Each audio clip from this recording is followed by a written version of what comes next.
Agora o assunto é sobre a sua saúde, isso mesmo. Quando a gente fala em Alzheimer, a doença de Alzheimer, a gente imagina 1 milhão de coisas. Mas agora a gente vai entender um pouco mais sobre essa doença com um especialista, que é um neurologista geriatra e também neurogeriatra, na verdade, que é o Dr. Luiz Carlos Bentier. Está aqui comigo. Tudo bem, doutor? Bem-vindo, boa tarde. O senhor me deu até um papelzinho aqui, um folder, que fala o seguinte: o dia 21 de outubro é o dia nacional, aliás, 21 de setembro, perdão, é o Dia Nacional da Doença de Alzheimer, exato, né? O que é o Alzheimer, doutor? Na realidade, é uma doença neurodegenerativa do cérebro que foi descrita em 1906, 1907 por Alois Alzheimer, e que, em função... Então, ela leva o nome do descobridor. Exatamente, que foi descrita pormenorizadamente em Auguste D., uma paciente dele, em 1906, 1908, e que por essa transformação epidemiológica da população, nós vivemos muito mais, hoje você encontra muito mais facilmente pessoas acima de 60 anos de idade, você está notando que no mundo inteiro há um aumento exponencial, não é matemático, é exponencial na epidemiologia, né, do aparecimento da demência de Alzheimer. Então, definição, né, é um declínio da memória progressivo, irreversível, que a gente pode, quanto mais precoce o diagnóstico, evitar consequências extremamente drásticas, né? Certo. Agora a questão dos sintomas. Quais são esses sintomas? A pessoa que tem a doença de Alzheimer, ela sabe dos sintomas ou não? É a família que vai descobrir isso? Na realidade, essa pergunta é dúbia. Existem várias fases da doença, né? Mas já no último congresso que houve em agosto de 2010, internacional, já se observou em pacientes em patologia que as degenerações cerebrais na área da memória, por exemplo, elas são presentes 10 anos antes do aparecimento do sintoma. Então começa assim, ó, MCI, que é o declínio cognitivo leve, que pode ser confundido com o envelhecimento normal, mas às vezes não é. Pode ser confundido com uma depressão, mas não é. E depois ele vai progredindo. Mas é comum o velho esquecer, o senescente, o normal? Sim, mas ele lembra que esqueceu. E o Alzheimer é progressivo e ele vai piorando, a ponto de não reconhecer seus próprios familiares. Daí ele vai de uma fase leve para intermediária e avançada. Então, quanto mais precoce o diagnóstico, você tem a probabilidade de oferecer uma melhor qualidade de vida e não vai fazer com que os cuidadores, que a família, vão sofrer as consequências. Então, né? Aquela história de que, o meu avô, a minha avó está ficando esquecidinho, não lembra mais quem eu sou, troca nomes, isso não é algo que a gente pode dizer como normal. Então, a pessoa tem que ir a um especialista para verificar se tem um problema ou não. Veja, não é habitual alguém esquecer-se completamente dos nomes dos entes queridos. Você pode, no momento, não se lembrar quando senil, 80 anos, por exemplo. Puxa, como é o nome dela mesmo? Mas daqui a pouco, poxa vida, como eu estou, não estou nem me lembrando o nome da minha neta. Mas daqui a pouco, sim, é Clara. Não é? Então, esse não tem Alzheimer, né? O Alzheimer não está nem aí, ele esquece e não lembra mesmo, compreende? Daí não sabe onde é que está o café, começa a fazer confusão, esquece até o nome da filha, dos filhos, da esposa. E assim a coisa caminha e em torno de 6 a 8 anos termina numa situação bastante drástica. Nossa, né? Muito difícil isso. Agora, uma outra questão. A esclerose e a doença de Alzheimer podem ser confundidas ou podem até ser a mesma coisa muitas vezes ou não? Não é a mesma coisa. Antigamente, por desconhecimento e por cultura já incutido no inconsciente coletivo da população, todo mundo dizia, o velho é esclerosado. O que é esclerose, na realidade? É como fibrose. Se eu cortar a mão, eu tenho uma fibrose. Quando essa cicatriz no cérebro é esclerose, tá? Ou gliose. Então, na realidade, o termo esclerose foi banido da nomenclatura neurológica. O que nós temos é uma morte cerebral de áreas do hipocampus. Então,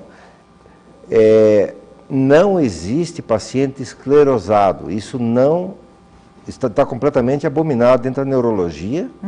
E é um termo que, por uso, inadequado, ele se consagrou e popularizou esse. Exato. É que nem o estresse, né? Hoje em dia todo mundo fala, estou estressado, ou estou depressivo. As pessoas muitas vezes não sabem nem o que quer dizer isso e se autodenominam. Ou então eu estou com enxaqueca, quer dizer, tudo que é dor de cabeça é enxaqueca, tudo que é dor nas costas é o rim, tudo que dói na frente é o fígado, e assim vai, né?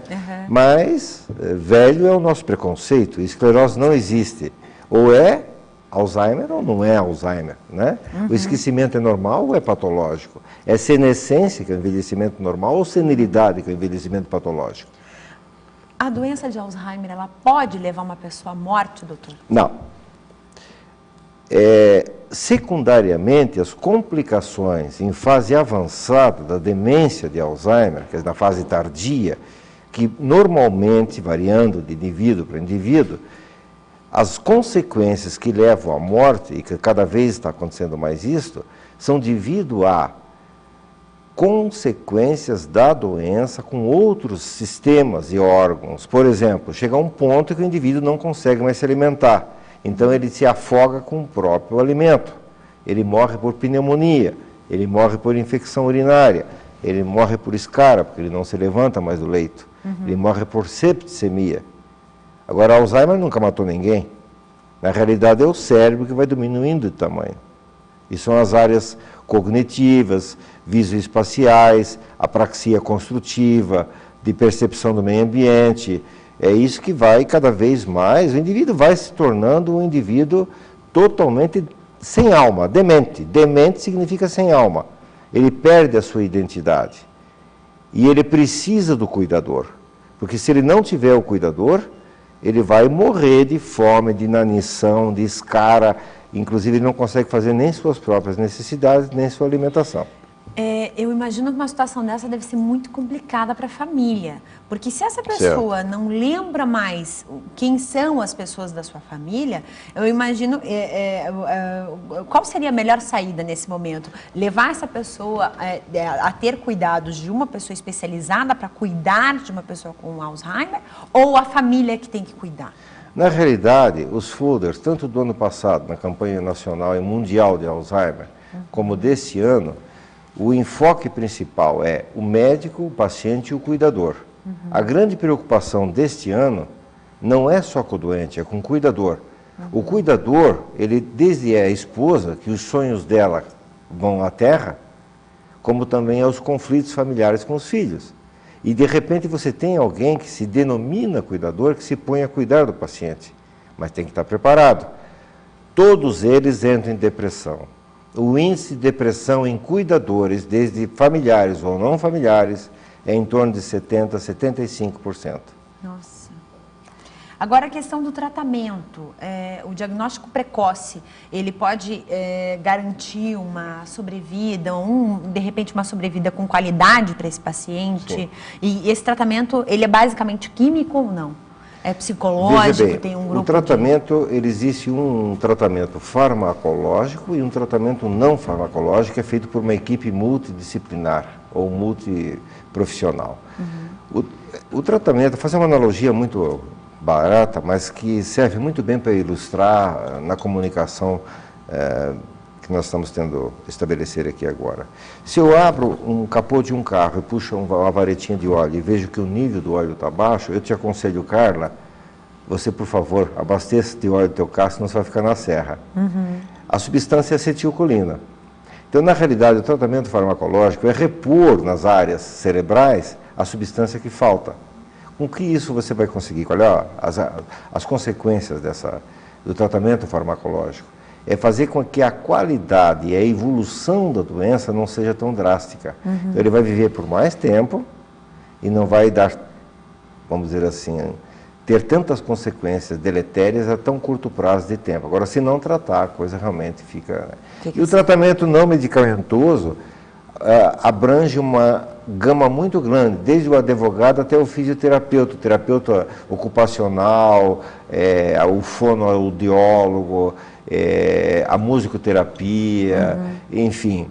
É um trabalho em conjunto, com a família, com os profissionais, desde a enfermagem ao cuidador, que tem que ser capacitado, não pode ser qualquer um, senão ele vai agredir, que nem as crianças são agredidas. Com certeza. Porque incomoda muito mais do que uma criança. Né? São agredidos muito mais do que crianças, porque ele incomoda. Ele não dorme de noite e o cuidador quer dormir. O filho tem que trabalhar e não pode... Tem que ser uma pessoa especializada. Então, você me fez uma pergunta bastante ampla, mas cuja resposta não pode ser tão simplista. Depende da condição socioeconômica e cultural da família. Se ela puder pagar alguém capacitado, tem que haver um rodízio de cuidadores, porque senão nós vamos ter uma família de pacientes doentes. Não é só o paciente com Alzheimer.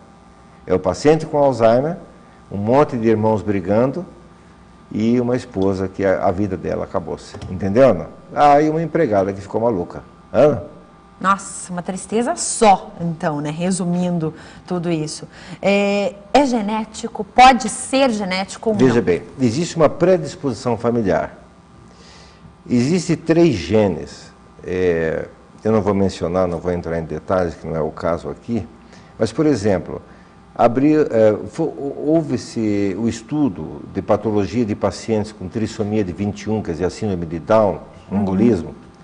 E as alterações que ocorrem no Down são muito parecidas das células de Alzheimer. Então, por exemplo, o gene 1, 14, 42, 21, eles têm uma similaridade. Mas o que se sabe? Existem famílias que têm uma predisposição muito maior do que outras. Predisposição familiar não significa a mamãe tem Alzheimer, eu também vou ter. 1% apenas é considerada genética. 1%. Isso no último congresso. E mesmo assim, um ponto de interrogação. Não é uma doença que é transmitida hereditariamente do ponto de vista mendeliano, ok? Tá certo.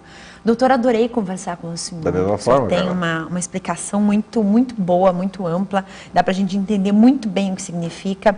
Existe um site, alguma federação, Sim, onde as pessoas possam acessar e conhecer um pouco mais? Existem sites nacionais. Seguramente a ABRAS, Associação Brasileira de Alzheimer, é a responsável pelo Brasil. Ela está mais atuante em alguns estados da região sudeste do que no sul. O www.abras.com.br.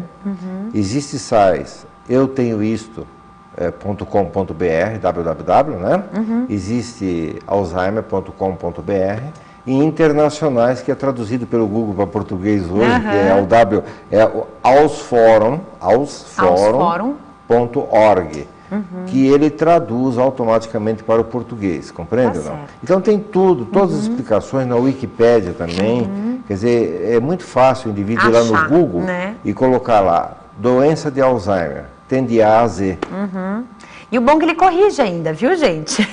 Alzheimer se escreve A-Z-H-E-I-M-E-R, isso? É isso Alzheimer. Maravilha. Doutor, muito obrigado mais uma vez. Da mesma forma. Caso você não saiba escrever, foi exatamente isso que eu quis dizer. Caso você não lembre como é a escrita exata da doença de Alzheimer, você pode colocar de alguma maneira no Google, que o próprio Google vai corrigir lá, tá certo? Corrigir.